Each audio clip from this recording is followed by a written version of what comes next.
Jadi intan box ini saya buat untuk mengatasi kepenuhan penyu akibat dari pemanasan global. Jadi inti cara kerjanya, intan box ini bisa menurunkan temperatur menurut yang kita inginkan. Jadi saat ini kita membutuhkan penyu berjenis kelamin jantan. Jadi temperatur yang dibutuhkan antara 27,5 sampai 29,5. Jadi alat ini, intan box ini saya desain secara otomatis akan membuat temperatur dalam ruang tetap dengan temperatur sekian.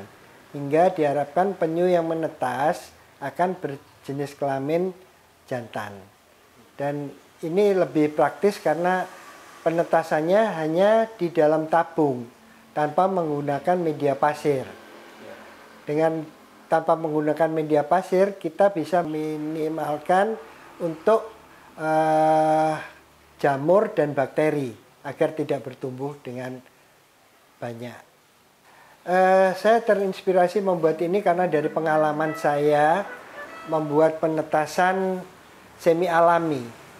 Pada saat itu yang saya lakukan berganti musim itu penetasannya pasti lebih sedikit. Menurun. Jadi kalau awal bisa 95-100%, yang kedua menurun jadi 85%. Yang ketiga lebih drastis lagi, menurun tinggal 60%. Jadi waktu itu saya pikir kenapa kok bisa seperti itu. Akhirnya saya minta tolong dari UNER, Dr. Aditya dan tim untuk meneliti pasirnya yang di tempat penetasan semi alami. Waktu itu yang penurunannya secara drastis. Kenapa? Nah, setelah diteliti dan dibandingkan, ternyata di tempat penetasan semi alami yang sudah dipergunakan 3 kali, itu pasirnya menjadi asam, terus kelembapannya tinggi, dan untuk jamur dan bakterinya banyak di pasir itu dibandingkan kalau kita ambil sampel dari yang di alam. Bisa beratus kali lipat lebih banyak bakterinya. Itu yang menyebabkan gagal menetas. Dan yang terpenting adalah intan box bisa men-setting temperatur di kisaran 27,5 sampai 29,5, itu yang menetaskan jantan. Yang sekarang kan keberadaan jantan dan betina rasionya udah tidak seimbang, dan kalau itu berlanjut sampai berpuluh tahun kemudian akan berdampak kepunahan penyu karena telur-telurnya tidak dibuahi. Memang penyunya bertelur ya, tapi tidak akan menetas karena tidak dibuahi oleh pejantannya. Bisa juga nanti settingnya nanti dibuat 30 ke atas sampai 32. Jadi itu nanti penetasannya lebih cepat. Mungkin sekitar 45 hari sudah menetas. Kalau dengan setting suhu rendah itu bisa 55 sampai 70 hari. Tergantung dari jenis penyu dan besar kecilnya penyu. Jadi bisa maksimum kalau telurnya kecil itu bisa sekitar 1000 butir per box. Satu tabung bisa 15 sampai 18 butir telur. Ya kita nggak terlalu maksakan kan. Kalau memang telurnya nggak terlalu banyak ya kita buat 15 saja lebih bagus. Idenya dari saya minta tolong dengan teman-teman yang bisa membuat boxnya sendiri, panelnya juga saya minta tolong teman yang bagian elektronik untuk mendesainnya. Ya, sementara saya cuma menggandeng dari Sikia UNER dengan Dr. Aditya dan tim. Jadi saya masih membutuhkan dukungan dari semua pihak peneliti untuk mencoba meneliti apa yang kita buat ini supaya lebih bisa disempurnakan bila perlu. Ya kendalanya masih belum banyak ilmuwan maupun dari kedokteran hewan yang tahu tentang intan box dan mau meneliti. Semoga dengan berjalannya waktu lebih banyak yang mau untuk membantu meneliti dan untuk menyempurnakan dari intan dan sari box yang saya buat untuk pengecilan yok ya. Di Banyuwangi ini termasuk daerah yang istimewa untuk penyu karena garis pantai Banyuwangi sepanjang 175 km itu banyak titik-titik penyu bertelur. Itu mulai zaman dahulu kala ya, hingga terbentuklah Taman Nasional Marubetiri, itu karena di perkebunan itu tempat penyu, 4 jenis penyu bertelur di sana. Terus ada Alas Purwo, dan di Banyuwangi sendiri sepanjang pantai banyak poin-poin penyu yang bertelur. Ini karena penyu adalah binatang liar dilindungi, jadi kita nggak bisa ambil yang aslinya. Jadi saya punya ide untuk membuat replika agar supaya anak cucu kita atau khalayak umum yang ingin tahu tentang penyu itu dengan mudah bisa melihat melalui replika aja. Dan yang baru saya buat itu replika penetasan telur penyu. Jadi mulai dari telur, terus telur yang baru menetas, terus telur yang masih ada yolknya, yolk itu kuning telurnya, hingga penyu yang siap untuk dilepas liarkan. Itu jadi ada 4 tahapan dan saya buat replikanya juga. Ini intan box yang saya buat, dan ini kalau kita buka di dalamnya itu akan berisi tabung-tabung. Nah ini seperti ini bola pingpong saya coba masukkan sebagai contoh telur penyunya. Jadi ini kita bisa susun, bisa sampai 18 butir telur tergantung besar kecilnya telur ya. Kenapa ada ini Pak? Saya kasih ini tahanan supaya kalau menetas itu ada cairan yang putih telur itu turun ke bawah. Kalau nggak ada ini tukik-tukiknya akan terendam nanti, akan mati. Jadi saya kasih tahanan ini hanya cairannya aja yang turun, tukiknya tetap aman di atas. Seperti itu. Ini supaya bisa ditahu bahwa tukik perkembangan telur itu bagaimana Pak? Ini kan tertutup. Tertutup, ya. Saya memang pasang CCTV di sini, belum terpasang. Ya. Jadi bisa dikontrol Pak ya? Iya, bisa dikontrol dari manapun juga. Dan saya ada juga ini jendelanya. Ya, jadi bisa dilihat, ini nggak perlu buka tutup terus. Dan kita bisa lihat kalau ada yang menetas, kita bisa segera untuk memindahkan. Kalau ari-arinya atau yolknya masih besar, itu kita bisa pindahkan ke sari box. Nah ini untuk kelembapan kita secara otomatis akan terkoneksi. Itu kabut untuk kelembapan. Fungsinya apa itu Pak? Menjaga kelembapan dalam ruang ini. Kalau terlalu panas, dia peltir akan menyala. Ini fungsinya untuk mendinginkan ruangan. Peltir ini. Iya. Pas Pak ya? Ya, ada pendinginnya. Jadi namanya peltir. Itu peltir ini untuk mendinginkan ruangan ini dengan temperatur yang diharapkan 27,5 sampai 29,5. Kalau umpama terlalu dingin hingga 27, 26,5, ini yang menyala adalah lampu pijarnya. Ini untuk menghangatkan. Jadi semua ini didesain secara otomatis. Kita nggak perlu setting lagi. Begitu sudah setting awal selesai, kita tinggal tunggu aja sampai penetasan. Semuanya sudah serba otomatis. Jadi semua dikontrol dari ini, kontrol panel ini. Ini kontrol panelnya, kita setting temperaturnya dan kelembapannya. Kalau kurang, dia akan menambah. Kalau lebih, dia akan stop. Kalau ini yang ke apa ini? Ini untuk temperaturnya. Antara 27,5 sampai 29,5. Ini yang ini kelembapan. Nah, dan ini tabung untuk menjaga kelembapan. Jadi ini harus tiap hari dikontrol untuk airnya. Itu caranya dimasukkan. Ini ada tabung. Nah, ini bisa dibuka. Jadi dari sini nanti diisi airnya. Tiap hari ditambah ya sampai level ini. Agar supaya nggak terbakar. Kalau nggak gitu terbakar nanti. Diisi aja tiap hari untuk jaga kelembapan. Sebetulnya alat ini simple kok. Nggak membutuhkan keahlian khusus, hanya membutuhkan perhatian khusus. Ya, kalau ininya nggak perlu, hanya perhatian khusus saja, telaten, dilihat apa yang kurang. Kalau yolk yang masih besar itu seperti ini. Ini yolk yang besar dan perlu diterapi. Ini yolk yang besar. Yolk ini kuning telur.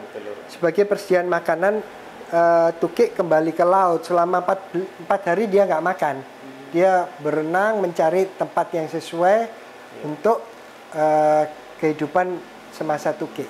Ini namanya yok. Ini penyu sisik kecil. Terus ini ada 2 biji sih. Terus ini yang udah menetas, penyu sisik menetas. Setelah menetas, ini kalau yolknya masih besar seperti ini, dan ini yang sudah siap untuk dilepas liarkan tanpa yolk. Ini ada 4 jenis penyu yang di Banyuwangi. Paling besar.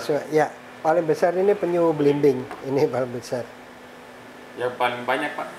Paling banyak semua ada di Banyuwangi. Ini sedikit, setahun sekali atau 2 kali. Terus ini penyu hijau banyak di Sukomade. Penyu lekang di Sukomade juga ada. Penyu sisik juga ada di Sukomade. Jadi keempat ini di Sukomade ada, di Alas Purwo juga ada. Tapi di Alas Purwo yang lebih banyak penyu lekang sama penyu sisik. Jadi tergantung daerahnya.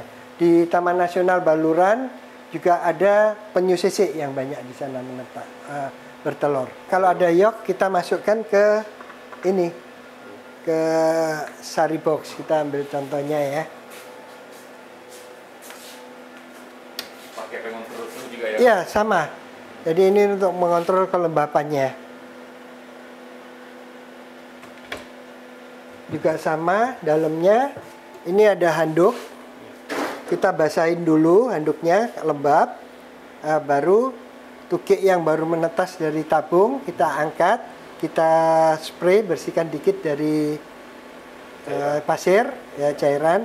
Baru ini kan yolknya besar, kita taruh sini. Ya seperti ini, diletakkan aja nggak apa-apa. Nah nanti tiap 4 jam sekali kita spray lagi dengan nano spray supaya menjaga kelembapannya lebih terkontrol. Nanti kalau sudah mengecil, segera kita pindahkan, masukkan ke dalam air. Kalau nggak mati dia. Kan penyu kan juga hidupnya di air. Kalau langsung sama yolk ke air bagaimana itu? Mati, dia nggak bisa menyerap. Jadi setelah yolknya kecil, baru kita pindahkan. Ini berapa hari Pak di sini? Hanya hitungan jam. Hitungan jam saja. Jadi antara 3 jam sampai 18 jam. Kalau yolknya terlalu besar, mungkin bisa 18 jam. Tapi kalau kecil-kecil, ya? Enggak mati kalau terlalu lama. Dia kan kalau lama nggak, setelah yolknya terserap, tidak dipindahkan ke air, dia akan lemah, akhirnya dalam waktu berapa hari mati. Kalau setelah yolknya lepas Pak, sudah bisa dilepaskan ke laut? Iya, jadi saya ambil contoh, yolk yang udah nggak ada. Ya, seperti ini kan sudah nggak ada yolknya. Oh, iya. Sudah terserap dalam tubuhnya. Ini siap untuk dilepaskan. Jadi kalau toh lokasinya dekat dengan pantai, begitu yolknya mengecil langsung dilepas sih nggak apa-apa, nggak perlu dimasukkan dalam air lagi. Jadi ini harus satu set Pak ya? Ini pentan box? Iya, karena kalau nggak satu set, yolknya masih besar, Anda akan kesulitan untuk mengecilkan gimana. Iya. Pengalaman saya banyak yang mati. Jadi dengan adanya sari box bisa diatasi lah yolk yang masih besar. Dan ini penemuan saya sendiri. Jadi mungkin yang pertama di Indonesia dan di dunia ya. Boleh saya klaim seperti itu. Dan karena dipatenkan. Sudah saya patenkan karena saya minta tolong teman-teman juga belum ada yang menemukan di dunia untuk penetasan tanpa pasir dalam tabung ya. Yang banyak tetap pakai box, ada pasirnya, telurnya dibenamkan ke situ. Ya sama aja dengan semi alami. Kalau ini kan totally beda karena tanpa pasir dan dalam tabung yang bisa kita kontrol untuk bakteri dan jamurnya, dan penetasannya bisa di atas 90%. Tapi ini masih klaim kita sendiri ya. Semoga lebih banyak yang bisa memakai instant box dan membuktikan sendiri. Yang penting satu, ketelatenan. Harus diperhatikan. Kalau nggak mungkin ya, kita harus sering mengontrol. Itu bedanya dengan semi alami. Kalau semi alami kita ambil telur dari pantai, kita masukkan di pasir, benamkan, udah tunggu aja, begitu keluar, oh ya udah netes gitu aja. Kalau ini enggak, ini kan perlu pemantauan ya. Intan box singkatan dari inkubasi buatan. Jadi singkat Intan ya, inkubasi buatan box. Sedangkan kalau Sari itu singkatan dari Save Ari-Ari. Ya, jadi supaya memasukkan ari-arinya ke dalam perutnya. Ya. Bisa dijelaskan nih Pak, BSTF. Ya, BSTF bahasa Indonesianya Yayasan Penyu Banyuwangi atau Banyuwangi Sea Turtle Foundation. Saya mendirikan yayasan ini karena memiliki kepedulian dan keprihatinan mengapa penyu di generasi kita penurunannya sangat cepat dan drastis. Padahal penyu itu termasuk binatang purba yang sudah ada 200 juta tahun yang lalu. Tapi di generasi kita hanya kurun waktu nggak sampai 30 tahun. Penurunannya drastis sekali. Jadi sekarang ya tinggal sedikit sekali penyu yang tersisa ya. Kalau kita nggak mau peduli pada lingkungan dan pada penyu, ya anak cucu kita tinggal lihat replikanya aja. Ya, kan ini pakai slogannya, let nature Ya, test your child. ya, ini slogan kami dan yang tagline kami, talk less, do more, and do it now. Itu yang saya tekankan. Ya. Jadi jangan banyak bicara, banyak kerja dan kerjakan sekarang. Ya. Jangan tunggu lagi. Jadi kalau kita masih ribet dengan birokrasi, nah itu yang jadi kenapa sih kita ini terkejar waktu? Jadi jangan karena birokrasi hal yang bisa kita lakukan hari ini harus ditunda tahun depan atau 10 tahun lagi. Itu yang membuat saya bingung. Kenapa sih yang bisa dilakukan segera nggak segera direalisasi? Maka itu tagline saya mulai awal memang talk less, do more, and do it now. Itu yang penting. Pak, NATO ya, no action, telkom. Itu. Ya, Pak. Ini salah satu mengapa penyu terancam punah. Karena jaring, terus karena limbah, karena banyak dimakan, diburu ya penyunya. Terus alih fungsi pantai, ini yang banyak orang luar yang tidak bisa menerima mengapa saya alihkan ke Intan box. Mereka bilang, kenapa? Di alam kan masih bisa menetas. Ya, saya bilang, lihat alamnya di mana. Kalau di Kalimantan oke. Ya. Tapi di Jawa, khususnya di Banyuwangi yang saya tahu, alih fungsi pantai banyak yang dipergunakan sebagai tempat wisata, tambak, hotel, pelabuhan, hingga posisi telurnya itu hanya yang dulu bisa 70 meter, sekarang hanya tinggal 15 meter. Kalau kena pasang tertinggi, pasti itu akan terendam. Nah, itu menyebabkan mengapa saya memindahkan telur. Jadi bukan maksudnya memang mau tidak sesuai alam, tapi memang alam yang memaksa kita untuk melakukan sesuatu agar supaya penyu tidak punah. Ya kebanyakan yang konservasi murni nggak mau ya. Oh, biarin alam aja loh. Kalau dibiarin alam ya biarin punah aja. Kenapa kita harus